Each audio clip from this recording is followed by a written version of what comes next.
awoke in my bed just as if it was any other day. The sky was full of fire and the riverbed was dry as a bone.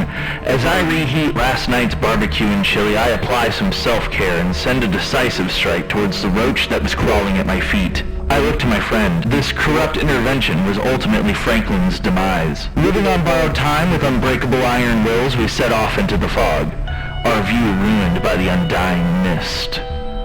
Will we ever see anything else?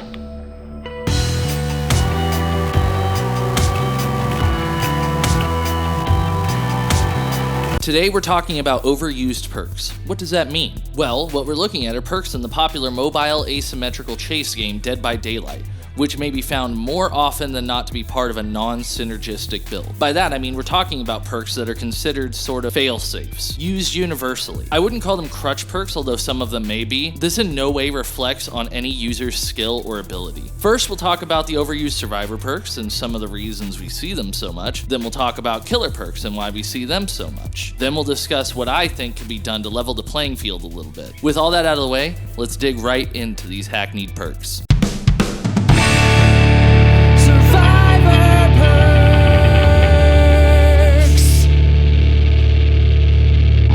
When it comes to survivor perks, there are three major trends to be observed. One is exhaustion perks, one category is solo queue perks, and the final bracket will be the overused perks born out of necessity. Exhaustion perks are those which are used, usually in a chase, to gain a speed boost and provide extra distance on the killer. There's quite a few different ones, but today we'll focus on the more popular ones, such as sprint burst, balance landing, and lithe, as these three have fairly straightforward conditions for use and provide more consistent value than their counterparts. You will usually find exhaustion perks on 9 out of 10 red ranked survivors, and if I can swallow my pride for a moment as a member of the Church of Survivor mains, exhaustion perks are kind of crutch. You'll rarely see exhaustion perks run as part of a cohesive build, and honestly, each of them have a significant downside. Sprint burst will usually cause a player to walk around quite conservatively in a match so that they don't waste their sprint when they don't mean to. Lithe users will get a sprint the first time they fast vault a window, which will encourage them to maintain distance rather than engage with the killer on the tile. And balance landing. Oh, my sweet balance landing. This is gonna hurt my soul a bit, so I'll just say it very quickly. Rip the band-aid off. Balance landing causes survivors to play incredibly predictably, and in higher skill matches is more likely to get you killed than to help you escape the killer. There, I've said it.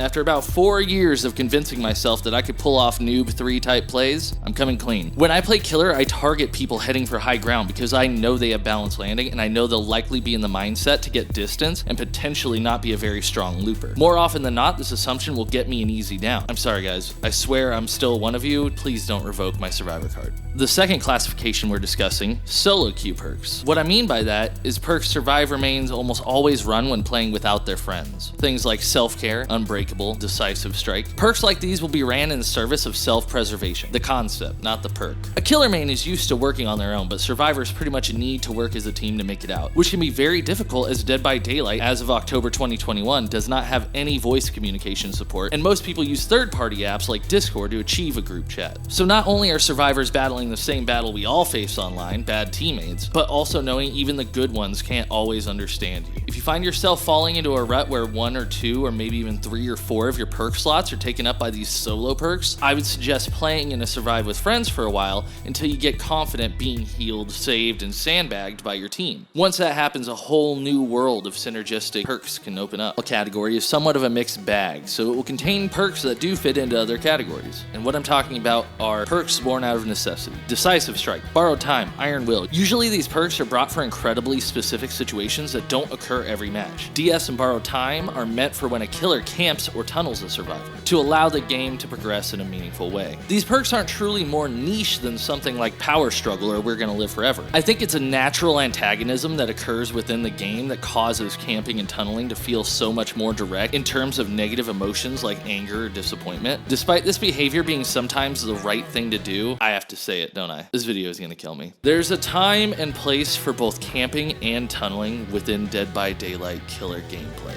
though it is nowhere near as necessary as it is frequent. Okay, despite this behavior sometimes being the right thing to do, it's almost always seen as a moment when a line was drawn in the sand and the match became hostile. The truth of the matter is that in most situations, it could be said that the tone shift came from the survivor side, much earlier than any camping or tunneling. Clicking flashlights, teabagging, these things activate a similar antagonism inside the killer's head. And unfortunately, in a given match, neither side is willing to concede to starting the headbutting. This cycle perpetuates itself and makes camping and tunneling appear more frequent, or at least more impactful, than it actually is, and so lots and lots of survivor mains permanently reserve half of their build to running things we know will ruin a camper or tunneler's day. I know I mentioned Iron Will, but the reasoning behind that isn't really in-depth in my opinion. Two of the most difficult killers to counter are the Nurse and the Spirit, and Iron Will is often considered a counter to them, as both killers operate heavily on sound, which Iron Will reduces. At higher ranks, harder to counter killers become more common than, say, clowns or trappers, and therefore their counters become more frequent. Killer perks.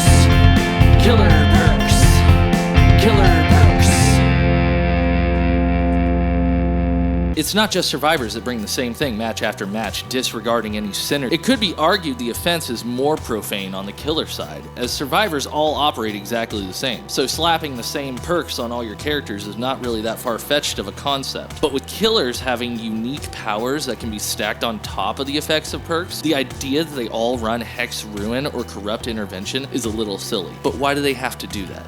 Often overlooked by survivor mains, in my opinion, is just how different the two roles truly are. In a Survive with Friends, survivors may communicate the killer's every move to one another. He's trapping Shaq! Okay, now he's on me! I lost him! Heading to the main building! What we, as survivors, disregard is exactly how active this gameplay is. The killer is either always moving or always losing. It's almost never a good time to hop in a locker or get healed and check a text. We all know how to get out. We all know that the killer can really only chase one person at a time. Barring high mobility killers, once you know where a killer is, provided it's not in line of sight with you, you don't really need to worry about them. You can just M1 for 2 minutes and take the lead. Killers don't have this luxury, and unfortunately, at current generator completion speeds, even disregarding items and perks, wide ranges of match lengths can be found. If a killer has a particularly rough start, a team can realistically be opening the gates within 4 minutes of the game beginning, much sooner with items and perks factored in. Slowdown perks are so common because the game rarely functions well without them. If a killer can hold their own with no slowdown perks like Ruin or Corrupt Intervention or Pop Goes the Weasel, I tend to assume they're much better with slowdown perks. The way matches are currently structured, these perks can unfortunately be entirely necessary for even the survivor's sake. When gens fly too fast, killers get discouraged, and when they get discouraged, they become more likely to engage in that awful behavior that feeds the cycle of overused perks. Even with the slowdowns, counters to them are so widespread, especially well-established slowdowns like Ruin. Many Survive with Friends will bring someone whose main role is the totem hunter. They are to ensure any hexes that the killer brought are to be cleansed, and they usually cleanse dull totems too to prevent hex Noah. At a certain point in DVD history, the developers recognized this and added in counterplay in the form of Hex Undying, which is a perk that allows a killer to sacrifice a dummy totem, which is the Undying, rather than whatever hex in their build they would like to get more use out of. Hex perks can be destroyed, and that leaves a killer who picked that perk to gain an advantage at a severe disadvantage for the rest of the game. And last but not least, barbecue and chili. This one is pretty obvious. It's among the strongest tracking perks in the game, since every hook you get shows you the auras of all survivors further than 40 meters from you. On top of this already titanic effect, at level 3 this perk doubles your blood points. This effect, while extremely useful for farming blood points over multiple matches to level up your characters and expand your perk arsenal, also leads the players to settle in their ways and never consider alternative tracking perks or other builds. Lots of complaints, but no solutions.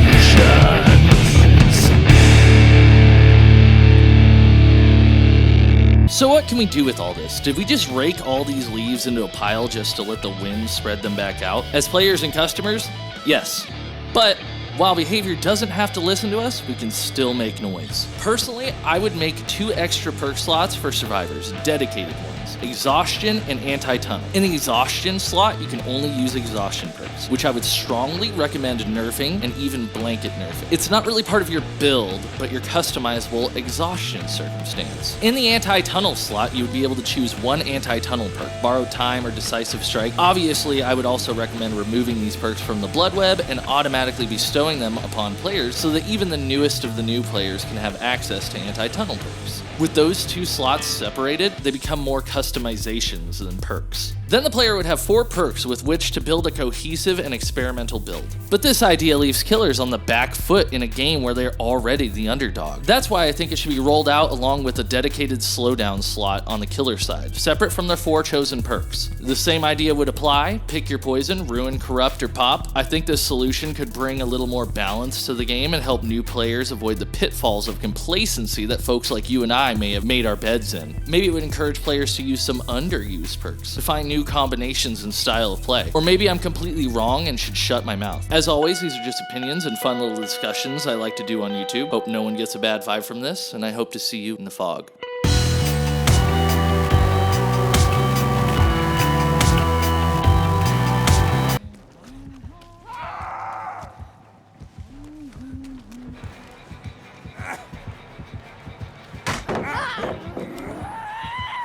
No way. No way you got the save.